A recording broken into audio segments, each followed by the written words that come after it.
Hey guys, welcome to, what is it, January 14th, 2019, almost at 2018, and welcome back to Project Esports. I am back for the first episode, and alongside me I have James and Dylan, who held down the fort last week, but I'm really excited to be back, guys. It's been, I feel like, a month and a half since we've done anything. It's how long it feels to me. I know we did like 3 weeks ago, but I don't know.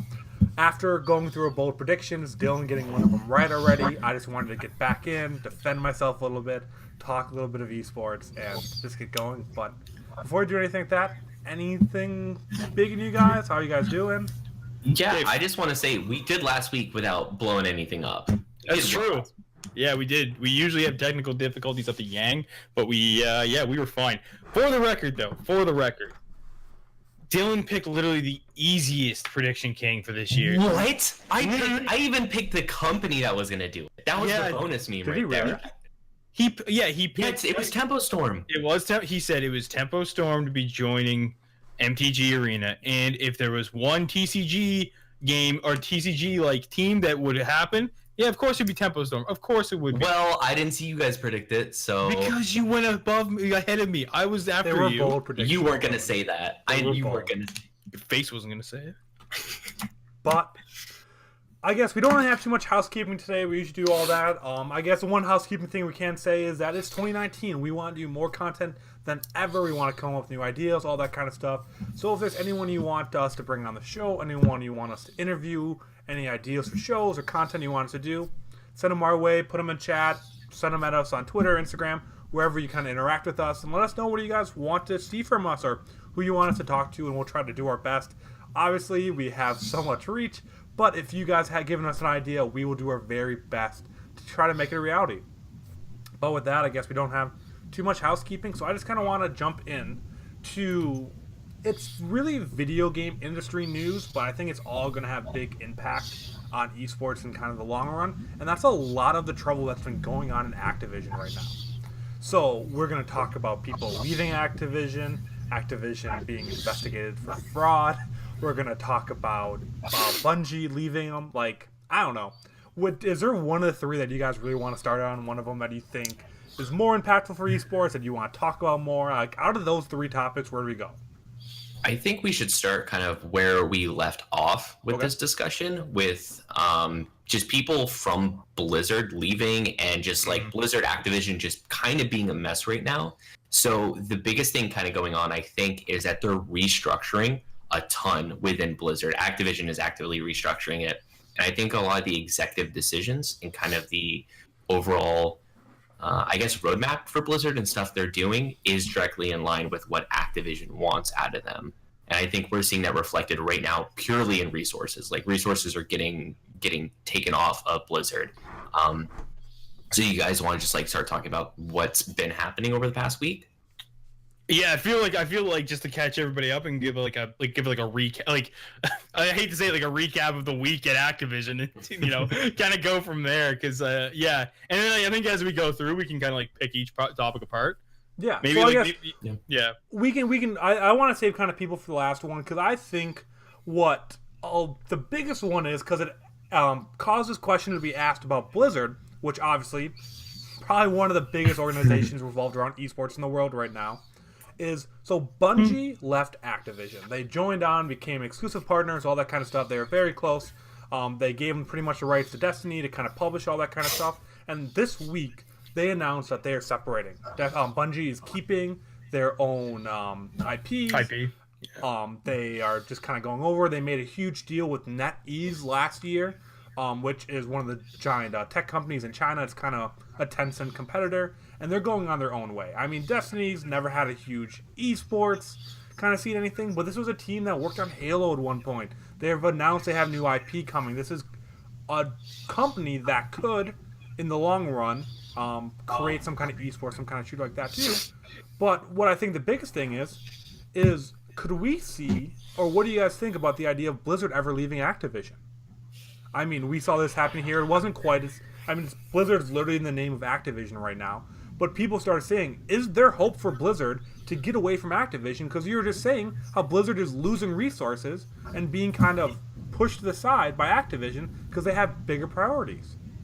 I think it's a possibility, but it's a little bit different than what happened with Bungie. Yes, it is much bigger. Yeah. So Bungie's like was really entangled, or not very entangled, I should say, with Activision. But Blizzard right now was very entangled. So it is a possibility they could totally separate, but I think that separation is going to be a lot harder, and especially since they're bringing new like a new president and all that, like they're bringing on a bunch of new resources. I don't see that happening because I feel like the people they're going to bring on are more in line with wanting to stay with Activision rather than the people leaving who probably don't like what's happening with Activision, and that is why they're being rolled off. Yeah. I hate to like kind of just parrot Dylan's point, but he's pretty much hit it bang on. Like they're losing a lot of like the core people that made Blizzard, like Mike Moraine. Like so once these people start kind of dropping off in this core idea from Blizzard like starts to leave, and Activision is basically almost strategically put these people in being like, yeah, you're going to take over for this to make sure like our goals and our like morals, code of conduct, whatever you want to call it, really is like affirmed in Blizzard. Like you're not going to really see them be free of it. And I mean, the other thing is too is Blizzard hasn't been like a company that hasn't had like a parent company in like since like 1990 or something like that. Like it's like they've always had somebody above them, right? So I don't know if they know how to operate. Like I'm sure they do. Like I'm sure they would be able to do it, but I don't know what level. But at this point, it's like what happens to the Overwatch League if they do leave? You know what I mean? Like I feel like a lot of people who invested in the Overwatch League invested because you had this giant parent company that you didn't really have to worry about because Activision's been around for friggin' ever. Would you make the bold assumption that Blizzard need to reform if they were to ever leave Activision? It's just more of a meme about the shirt. I don't expect the answer. It didn't work out as well as I was hoping for, but it was bad. It wasn't horrible execution. I think I honestly no, but that's actually something that's talked about. That's actually something that's talked about is a lot of old Blizzard employees going off and starting their own company, basically becoming like another WoW kind of thing, or like because that seems to be between WoW, Hearthstone, and Heroes of the Storm. Those three seem to be being hit. I don't even mention StarCraft because like it's that and Heroes is the same team. Oh, there you go. Yeah, exactly. So one team gets hit, the other one gets hit, and like I mean, Diablo's already shot itself in the foot. So I mean, like there's like I feel like a lot of these teams might just depart entirely and try and make a product they like. You know what I mean? Like I could definitely see that. No, and it was more of a joke, and yeah, I mean you have seen that there are people saying like, oh, like I can't think. Mike was the old president of Blizzard, correct? Mike Moraine? Yeah. Sorry. He was the old No, he wasn't the CFO. Was he the CFO, Dylan? I don't remember his exact title. But there's just a bunch of people making those claims that, yes, these old people that are kind of leaving Blizzard may reform or talk like that. That's just all hope and, like, yeah, it's a lot of pipe because dreams. everyone's kind of sick with Activision right now. But, which is kind of going into more problems. And this is why I think each one of these makes it seem more realistic, hopefully, or, like, give us hope that they could separate. Because now Activision is being investigated for fraud. So I'm not able to pull up the article right now or anything kind of like that.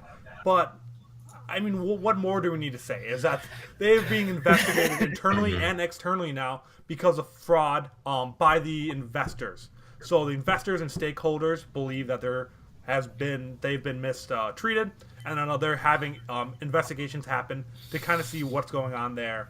If they're lying about numbers coming in, numbers going out, anything kind of like that. And it's hit, their stock has taken a huge hit recently too, which I think was another big spark for this. So I don't know how much you have to say about that, but it's just another step that Activision is not looking well, and that's going to have negative impacts on Blizzard as well, which is where the real conversation comes in for us. Yeah, I think if Blizzard actually does separate from Activision in any sort of circumstance, this is going to be what's going to do it. It might not be this one, but if they ever were to separate, it's going to be when Activision is kind of having some big financial problems, like the big business financial problems, like fraud, or like their stock takes a huge hit, and they decide we probably just need to cut off some of our like branches or whatever and kind of consolidate a little bit. And that's when Blizzard will actually be able to split, is when they go, all right, Blizzard, well, either we're going to sell you off to a different company, or we're just going to have, I don't know if they would just have Blizzard buy themselves out or anything like that, because I don't know the exact agreement that they have, but it would be something along those lines. It would basically be on Activision's terms. Activision would have to be like, okay, we're choosing to do this because we need to consolidate, we need to like think about other stuff than run Blizzard. Yeah, I just don't know. Again, going back to the people they have in place at Blizzard now, I don't know if we're gonna get that. You know what I mean? So right. But I mean, like, they have to do something, because like they have to do something to maintain the Blizzard name, because Overwatch is a part of Blizzard, and the Overwatch League has had an insane amount of money invested into it. Like if they lose, like, I mean, I don't want to think of what kind of esports dumpster fire will happen if the Overwatch League collapses because Activision screws up entirely. Like I don't think that will happen though, unless Activision actively closes Blizzard down, because I think Activision could basically catch on fire, and Blizzard does have outs. I think Blizzard itself does have outs. I don't think Activision will bring Blizzard down with it. I don't think. You hope. Yeah, I Can mean, you imagine a world where Blizzard gets closed? No, I don't. No. I don't want to think about that world. I mean, that's the world where hell freezes over. I don't even know what would happen with all that. Yeah, just the idea of it is just so beyond how that would go down because of IP and leagues and all that kind of stuff, how that would happen. I don't even want to think about that, because that is just a political and legal nightmare that would take a decade to sort out. That would also cause probably an esports like recession. Yes, basically. I think it would too. I think there'd be so much repercussions because of that it's like kind of unfathomable to think about, of like trying to like chart out, like you'd be looking like the Always Sunny meme, being like, this is what happens if Blizzard closes down, right? So yeah, because they're supporting not only so many players, but they're supporting so much staff that now the entire esports market is flooded with these incredibly highly talented professionals that they just can't get work though, because there's so many of them now from basically a lot of the top tier esports. So I feel like we won't come across that. I really don't feel like that'll happen, but it's another thought to think about. And I guess we've talked about some of their staff leaving too, and yeah, like you're saying, like we even have super high level staff from Blizzard and Activision leaving too. I think they fired the CEO and replaced him with the old Call of Duty, the head of Call of Duty. Their CFO left. They're losing the ex-Blizzard CEO from their advisory role in a couple of months. And I mean, Activision is just bleeding staff too. I mean, really what it was is kind of a three-tier system, why I pray Blizzard separates out. But it's also really cool to see some of these people that have been involved in esports and grew Activision, grew Blizzard, like been a part of all this, leave, because you hope that they go on and start their own things, that they get involved with smaller startups that are kind of revolutionizing esports too, which is what I hope to see. Because I don't know, I mean, when the CEO of Blizzard, I can't think of his name off the top of my head, left, he was going to go into an advisory role for an undisclosed time, but everyone figured it'd be for a while. I mean, this was announced a couple months ago that he was going to an advisory role, right? Yeah, Chris Metzen. Is that what it was? No, Chris Metzen didn't leave for an advisory role. He just left because I think it was health and family related. It's linked in the outline. No, I think he left, and then he went into that advisor role of where he would have much less responsibility, so he can focus on those kinds of things. Yeah, but nonetheless, they're going to. It sounded like it. They made it sound like he was going to be around for a while and really help them kind of grow and be an advisory and just probably make a little bit of money on the side too, probably a lot of money. But now he's leaving, which gives me hope that this sudden leave, which was unexpected, what it sounds like to Activision, is going to be good, because that probably means he's going on to something else, or he's just being done with everything.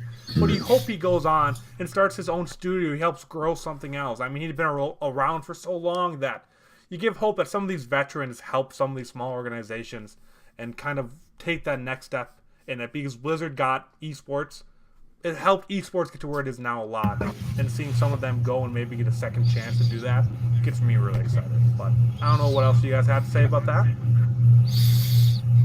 I'm gonna just try not to think about it. I'm gonna try not to think about the beginning and the end, and we're gonna go from there. It's never the beginning of the end. There's always hopefully another chance. And esports, another beginning. I think we're at a point now that, I mean, I'm not going to say we're going to be in a good situation, but esports, the industry, the people in it, would find a way to keep it going even if Blizzard closed down. Yes, it'd be a recession, but even if Blizzard closed down, esports isn't going to go away. The leagues are based around the games, but that doesn't mean that these people aren't going to try to find a way. Like Heroes of the Storm, like people are going to find a way to make this keep happening. Yeah, Blizzard just has their hand in like a decent amount of esports that it would definitely heavily influence them. But shooters and MOBAs, like, I mean, they're very dominant. You know what I mean? Like, and they're completely unaffiliated with Blizzard, so they'd be fine, right? So, and I mean, you'd probably see a lot of I think you'd see a lot of Overwatch players going over to like Rainbow Six, CS:GO. That's what I was just about to say. Like Rainbow Six would just rise up in that spot. I mean, I don't think it's quite at the popularity level, but I don't know. Maybe some of the DPS players that play I don't know. I was gonna say I actually wholeheartedly disagree because switching esports is one of the hardest things, and very few people actually do it successfully. So I would moreover say no, but it has been done. Like one of the Boston Uprising players used to be a pro league player, Gamsu. Yeah, you do. I remember we talked about that one day. That is definitely an outlier, though. He is. Yeah, he's a freak. But But to kind of put a pin in that talk of the end of esports kind of conversation, which is not going to happen. Blizzard's not going anywhere. But we can keep praying to Todd Howard that Blizzard does separate. I know Todd Howard is a part of that. Todd Howard is who I pray to whenever I need something in video games done. But moving on to the next kind of topic is All Games Done Quick just ended, and they raised $23.9 million. Was that what it was? 2.39. Yeah, there you go. You're close. Added a zero there. But I don't know. I love this event. I mean, last year when this was happening, I mean, there's always one in Maryland. There's always one in Minnesota. And even 6 months ago when the summer one happened, I cared nothing about speedrunning. And I know this is still even borderline esports for some people, but I actually enjoyed watching some of this. There's a couple games that got me interested. It's all for a charity. I mean, I just love this event because, one, it's really probably the biggest kind of speedrunning event out there, and all of it's done for charity, too. So, yeah, me and Dylan, I don't want to say we kind of like harped on it, but we both appreciate AGDQ, but I mean, we've both paid attention to the speedrunner scene like long enough that it's like the hype is kind of like lost it for us. Like I still watch it, but it's like I don't know. It's just like the memes are all kind of repeated, all that stuff. Don't get me wrong, it's still a phenomenal cause. It's all still great. It's a good event. It's in the right place and all that stuff. And like a lot of those guys, a lot of the speedrunners like are typically affected by cancer, so they like in like one way or another. So that's why they're running it. But I mean, yeah, like we were just like, okay, the speedrunner hype has kind of died off because you don't really see much speedrunning other than AGDQ. Like that's the big one. A lot of teams have picked them up, but I mean, like, yeah, some of the best cringe compilations come from speedrunner tournaments. And I think if we're all being honest, this is only on the docket because it's a very slow time of the year for esports. We are 30 days away from the Overwatch League starting up, a couple of weeks away from League starting back up, and it's kind of in that hiatus where just nothing's happening. No one's talking. We have Rainbow Six going on. That's going on later tonight.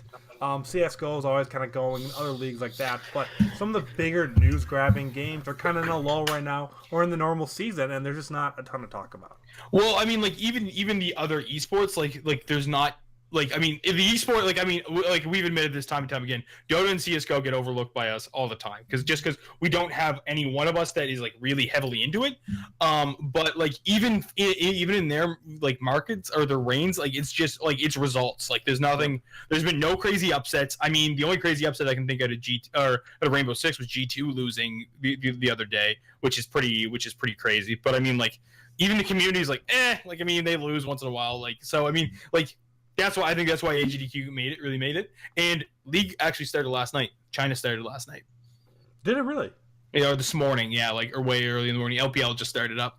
I guess there was a couple crazy upsets there. Do we know what day LEC or LCS starts? I want to say the 23rd. Yeah. That's will be next. That's off the top of my head, next week's episode. Yeah, we'll be. Yeah. But with that, Dylan, I'm going to hand you off to do our little Twitch Prime gig. Tell them what they can get if they use their Twitch Prime.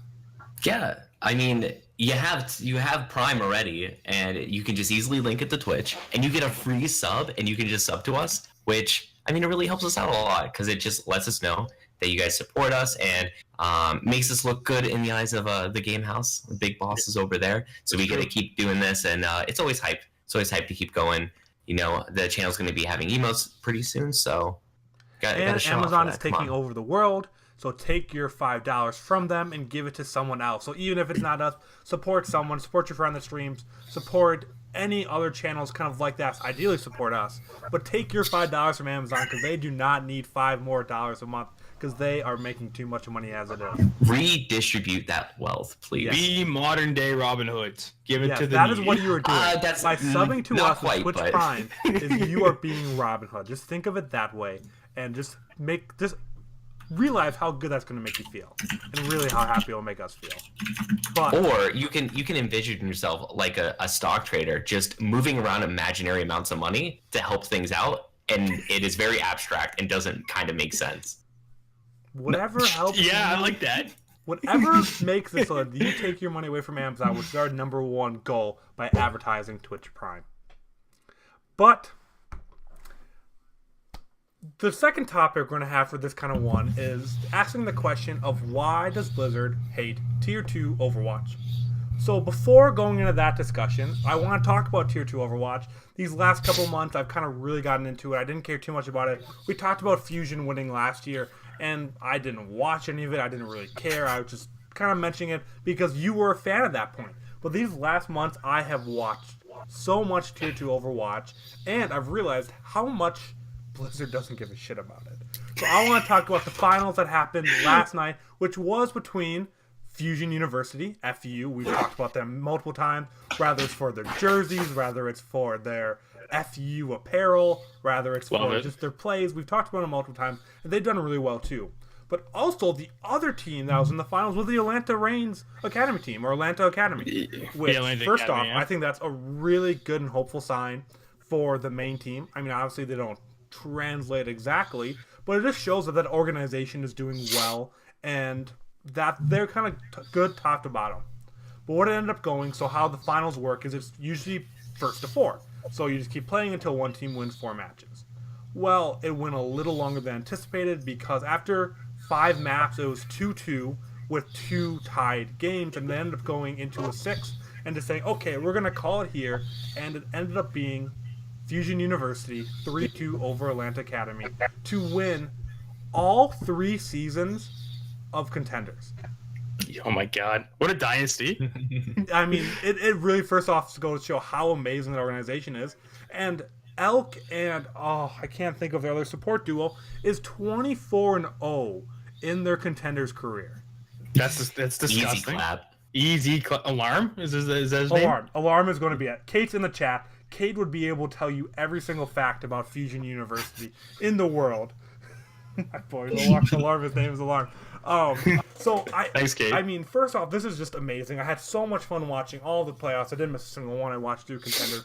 I know neither one of you really did, because I was talking to you last night, James, and I was watching Rainbow Six.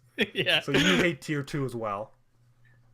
You don't know what I was watching on the other monitor, though. Listen. My Contenders team is absolute crap, so I don't watch Contenders. Who's your Contenders team? Florida, man. Like, Florida is like, they have one good player, and that's it. I watch in shame as I watch him get run over every other time. But, like, yeah, no. I'd probably care more about Contenders if Florida actually had a decent academy team, but they don't. So no, actually, do you want to know what would make you care a lot more about Contenders? Blizzard gave a shit? If Blizzard cared about Contenders, that would make a lot more people care about it. Hey, Andrew, tell them what we were talking about in the pre-show. that you were getting all riled up about. Yeah, so, I mean, this is not like an original idea. I'm not the only one upset about this, but for those of you that don't follow Overwatch, they just released a new short comic based on the character Anna. She's a healer, all that kind of stuff. You're not that into it. But alongside of that, they released a new skin, and then they released 3 different emotes that you can unlock by watching Twitch streamers. Super cool. They've done this before. They did it with Diva back when her short came out a couple months ago. Makes sense to me. I love the idea. I think it gets people interacting with the community. But do you know what they did? Instead of... So they gave it out to a bunch of Twitch streamers. Once again, awesome. But they never put it onto the Contenders channel. They didn't enable drops onto their own Tier 2 playoffs.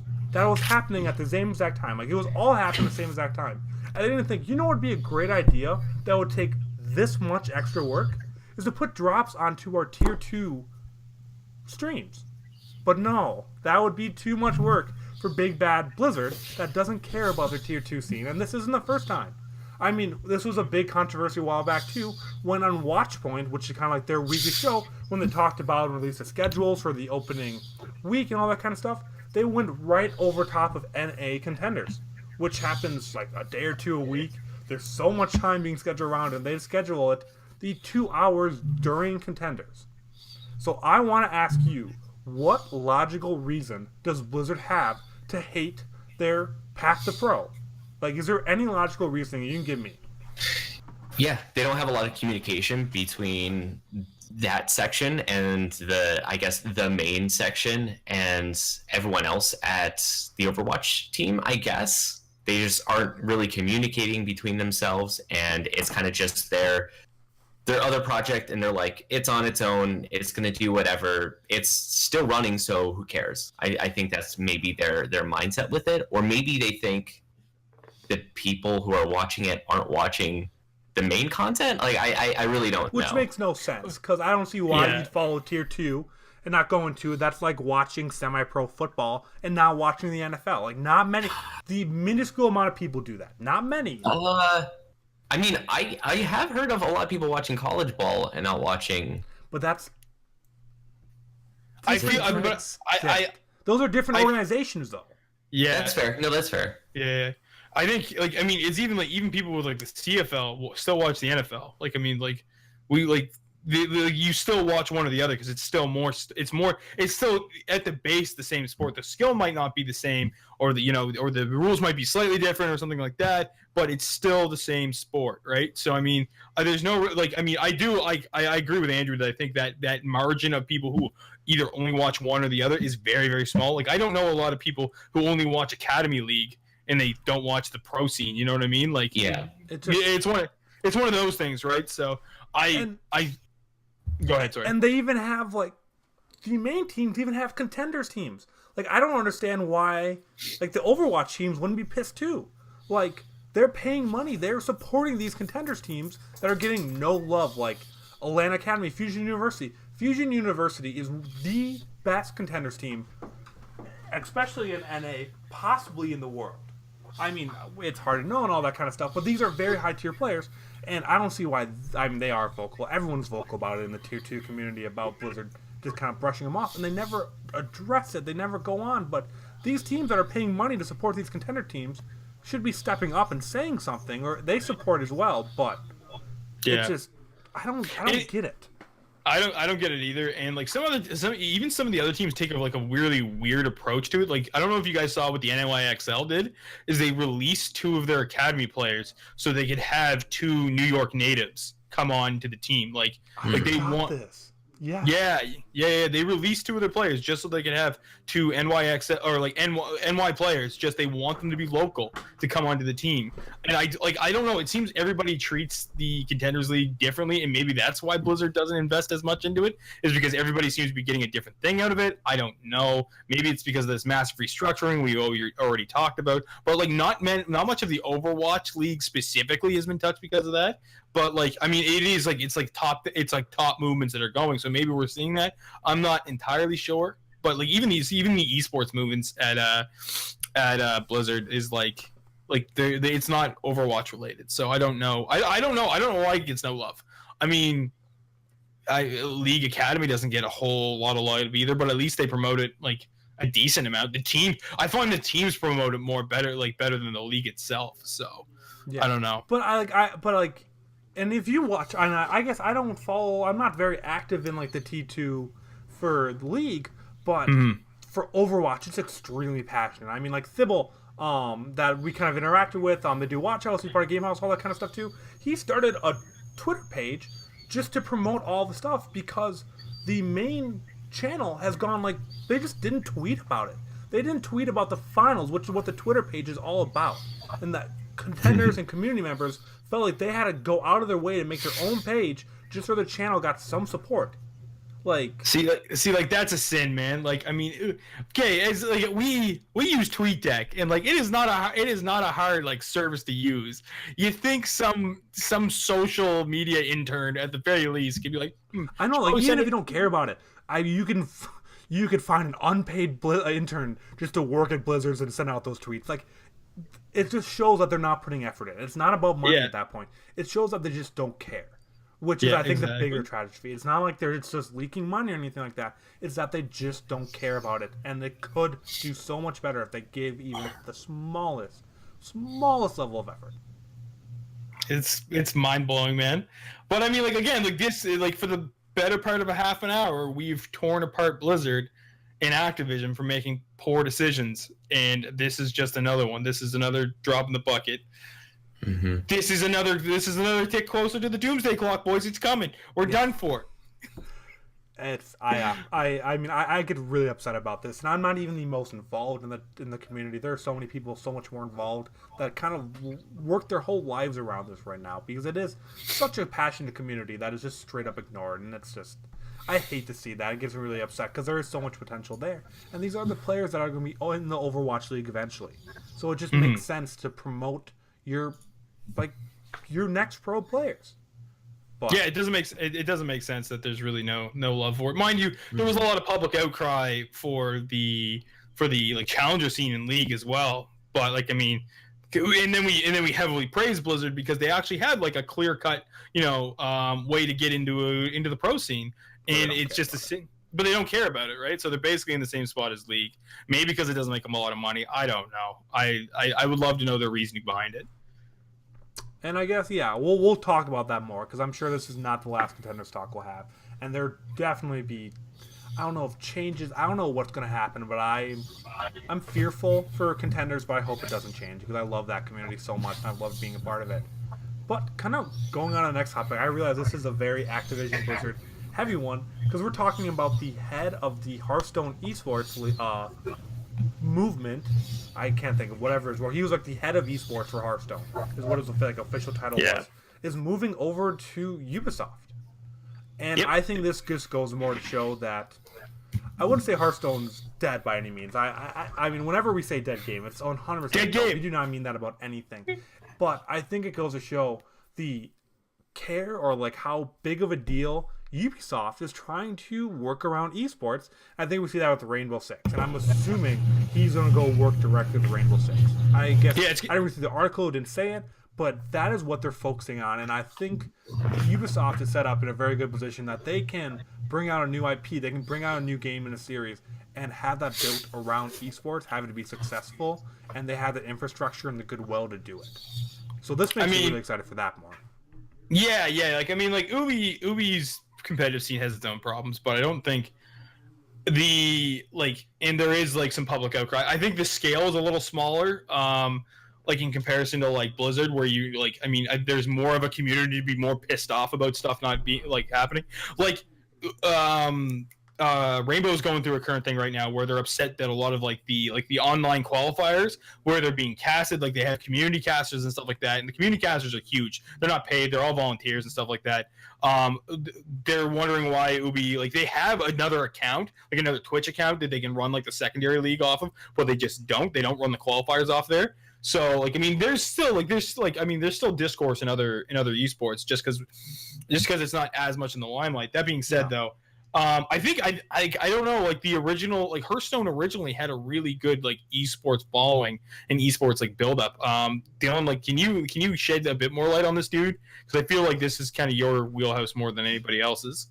I mean, in terms of him specifically, like it's like a lot of behind the scene kind of stuff. Because I mean, Ben Brode was the only really like it's basically him and Jeff Dad who are like the big ones that are like always outspoken and always like in the limelight, I suppose. And obviously Ben Brode's off doing his own thing now, and Jeff Kaplan's the only one who's still kind of around. That's definitely a big public face over there.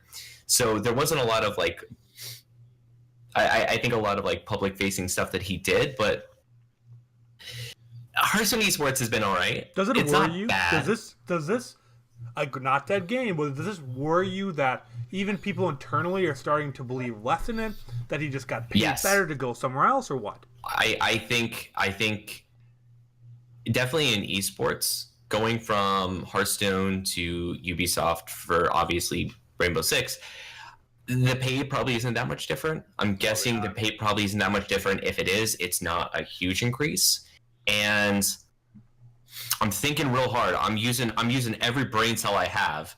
Big brain. I'm pretty sure Ubisoft is North California, and San Francisco is where. Yeah. So it's San Francisco, and this is in SoCal. So it's not like, oh, I'm getting a couple thousand extra just to go to a different office in the same location. He's completely relocating, and he's doing this not after leaving Blizzard and like hanging out for a bit and then finding a new job. It's just he's like, I found the new job. I'm leaving to go for here. And I think that's more of him going, you know, the team isn't where I really want it to be. It's just, it's not the right feel for me. It's probably going in a direction that he doesn't want. So he's like, nah, I'm out.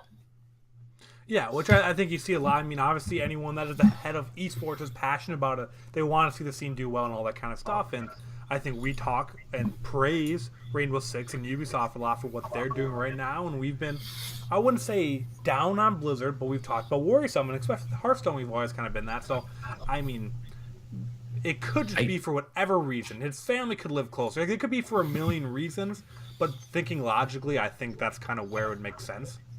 I think we're down on Blizzard a lot. I think rightfully so, we should be down on them for every single esport because all their esports aren't doing well except for Overwatch League. And even though Overwatch League is very good and should be praised in like the highest lights, there are definitely huge issues with it. Yeah. But I mean, like overall, that's the only thing I think they really deserve praise for right now in the esports scene. Yeah. And I mean, like, do you think the retirement of the conquest format may have brought this on? Do you think like he didn't fundamentally believe with that too? No, I really don't. Like maybe that was a factor, but I don't think it was. Yeah, it wasn't like conquest is going, so I'm going. I'm out, boys. Yeah. I don't think that. I mean, Hearthstone Esports has always been in a weird flux state, and I think maybe Activision saw, we always bring it back to Magic, but I think they probably saw what Wizards of the Coast was doing with MTG Arena, and they put a lot of pressure onto him, like, listen, this is coming up, you need to compete with it. Yeah. This is going to be a big deal. And maybe he saw just the company culture there, and maybe he saw the current situation and was like, I'm kind of out. Like, I'm not up to this task, or maybe I'm not up to the kind of pressure from Activision. I could totally see that, because I feel like MTG really lit a fire under Hearthstone's ass to try and put out a better esports format. And I think, I don't like, you know what, honestly, like, I mean, it's a big change of pace. Like, I mean, and a lot of these guys like to do other stuff too. Like, they like to do like other projects and stuff like that. So going from doing a TCG esport to a shooter esport, like, I mean, that's a huge transition, right? That's a big shift. So, I mean, it probably reignites his passion to want to work too. You know what I mean? Yeah, I mean, I was gonna say it's a little bit of a shift, but not really, because like it's not like he's a player changing. It's more of he has like the oversight, and like I don't want to say like managing esports is managing esports, because it's definitely not. But there's so much carryover that like for him it's an easy switch probably. That's fair. And I mean, is there anything? So I think that I don't have much else to add to that. And is there anything else on anything we talked about, primarily Activision Blizzard, you guys want to go back and touch on or anything like that? We have a couple of honorable mentions, but before that, is there anything else you guys want to kind of go back, touch on, bring back up? We didn't get enough discussion on. No, I'm ready to talk about money laundering. That's what I'm ready to talk about. Yeah. And this is, I mean, it definitely could have been a main story. I don't know. I put an honorable mentions just because those categories are so close. But, so right before I was going live, I was just kind of looking for stuff to kind of pad out the show a little bit. And I came across this article. I just thought it was weird. And I'd never heard of anything like this before. What? Hold up. You were looking through articles? No. I bring the content. You sift through it. That's how this. That's how. No, I found this first off. You didn't even link this. I found this. I didn't link this. Oh man. Okay. Oh, he's trying to take credit. No. This is me. But so pretty much, so we've talked about it that Fortnite is pretty much a global phenomenon, almost like nothing, and I am 100% going to agree. So 2020 is next year. I think Fortnite is the game of the century, decade. Prediction King.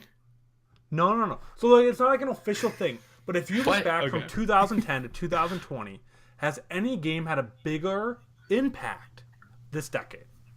Minecraft. Like, Yeah. what are you talking about? I'm pretty sure Minecraft has more active players than Fortnite. That's a Still. phenomenon. Yeah. Like Minecraft literally changed I get Fortnite was super impactful and changed a lot, but like Minecraft changes video games. Like it just changed video games. Now, okay, do you want to correct yourself, Andrew, and say competitive? Because I think you'd still be wrong with that No, too. I'm not even because talking esports.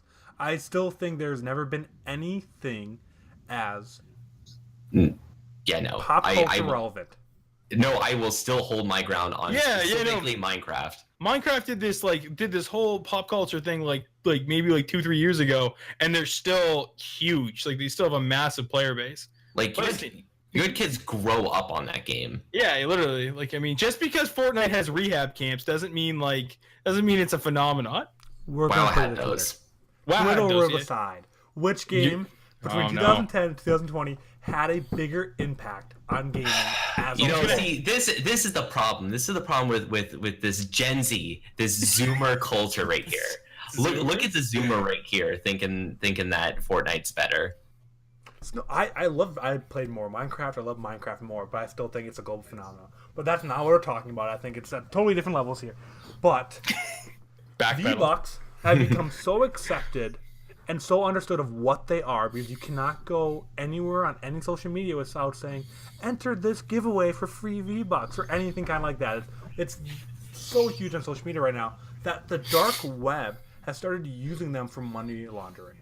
Is that it's become almost an accepted currency for money laundering between criminals because of how popular it is. On the article we were looking at, it was like a 600% increase in Vbucks searches, which probably wasn't that much before of last year.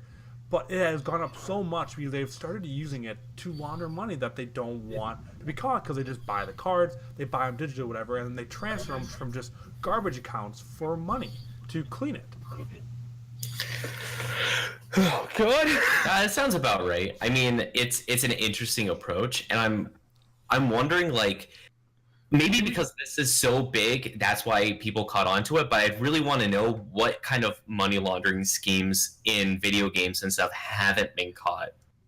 Well, I feel like CS:GO and skins. Like I mean, I feel like there's. Well, That's what people were saying. That CSGO Yeah. skins and betting that kind of stuff was kind of another one that a lot of people compared it to almost instantly.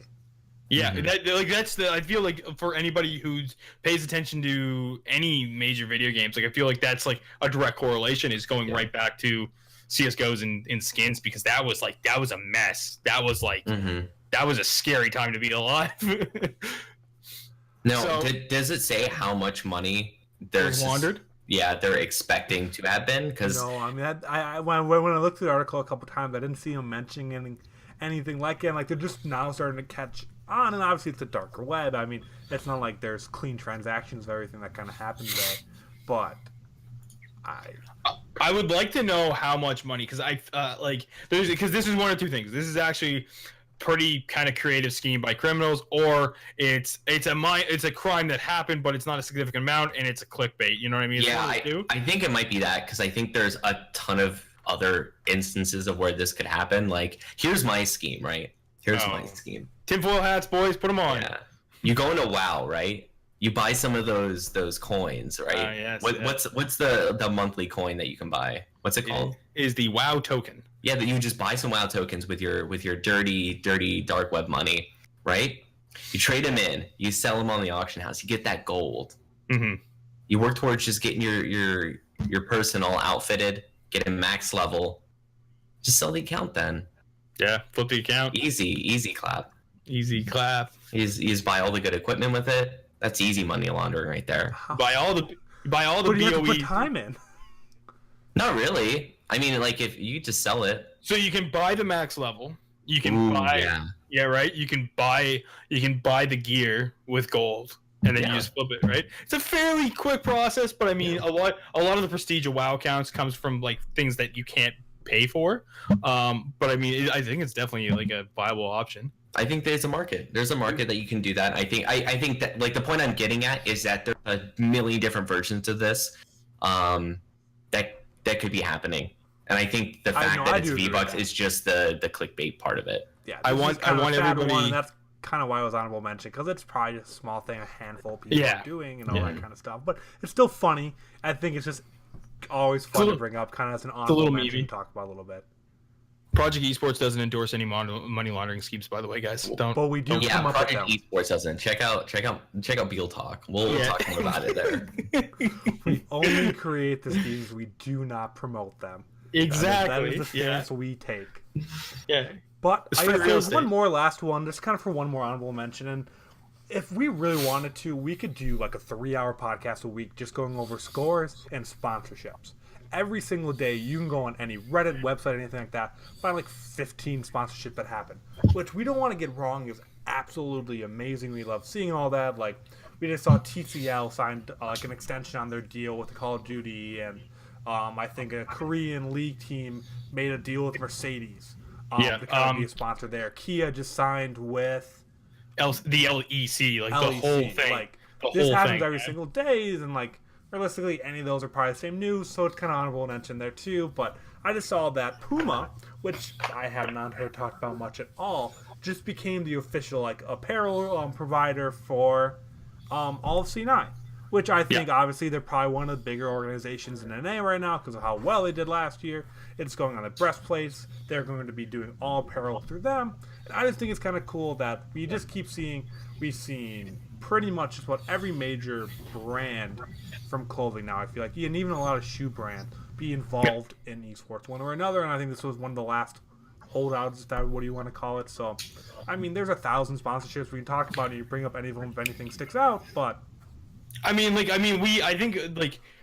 sponsorships are something that we do address and we do talk about, because I mean, we saw the first player signed by Nike. Like, I mean, Uzi was signed by Nike, which is like, that's a big stepping stone for like esports as a whole, right? To see these players treated like traditional players and like getting these crazy sponsorships and stuff like that. So I think it is good that we touch on it every once in a while. I mean, I definitely agree. Like, we could sit down for a solid like hour and a half, maybe even 2 hours on just like sponsorship coverage and like what what it could do for the team and all that crap. But I mean, yeah, there's tons of it, and it's great. It's like a lot of this isn't a bad thing. Like, this is all really, really good stuff. But do you know who never gets any sponsorships? Us. Tier 2 Overwatch. And us. Either one of them. Blizzard doesn't care about Tier 2 Overwatch. They don't care about us either, so we don't get sponsorships, and neither do they. That's not true. That's not true. Plenty of Tier 2 teams are sponsored. No, I know. I exaggerate. But just imagine if Blizzard actually promoted it, those sponsorships that could have happened there. All I'm going to say is that Energy was sponsored by the entire District of Columbia. That's true. And Shaq. And Shaq. And Shaq. Well, not sponsored. He's like an owner. He's an owner. He's got. But I mean, it's still a pretty big deal. But that's with the parent company, and I'm saying that some of these smaller Tier 2 organizations that aren't academy teams could be getting even small sponsors, and some of them do, but could be getting actual sponsorships and being self-sustaining if Blizzard cared. That's my last thought. That's all I have. Who's it? The Drop Murder Bears? What were those guys? Drop Bears. The Drop Bears, yeah. Drop Bears. Sydney Drop Bears. Do you know about the story about Drop Bears? Do you know what they are? Koalas? Yeah, they're koalas that fall from trees. Yeah. No, but they're drop bears. What's the difference? You gotta watch out for the drop bears because they kill people. Those people. They are born with STDs. Like, it's a tragedy. Well, that's not how people die, but sure. It's just another fact about koalas. I don't know. Yeah. Syphilis, right? They get syphilis. Yeah, I think Okay. This With is that, koala it is facts good. as we finish the timeout. It has Project been Koala Facts. quite the episode, I guess we can say. But I just want to thank you all for coming to the episode tonight. It's always great having you all here in chat, interacting. We had a lot of people, and yeah, it means the world to me, especially, and I was so happy to be back talking to all y'all. But thank you for listening to the Project Esports podcast for January 14th, 2019. Yeah, we appreciate anybody who's come out in the chat, anybody who's dropped us comments on Twitter, on Facebook. We are starting to grow our Instagram. We're starting to build our social media mediums. So any interaction with any of those, like we greatly appreciate it. We just sat down and had like a 2.5 hour meeting the other day, basically, to constantly give you guys more and more. So the more interaction we have with that, that's awesome. We love it. Yeah, and did you know that we go live every single Monday, 6:30 Eastern Standard Time over here at twitch.tv/the Game Haus. And then the following day, we have all the VODs, all the audio up on YouTube. So you can just go to the Game Haus's YouTube and check us out there if you want to watch the VOD.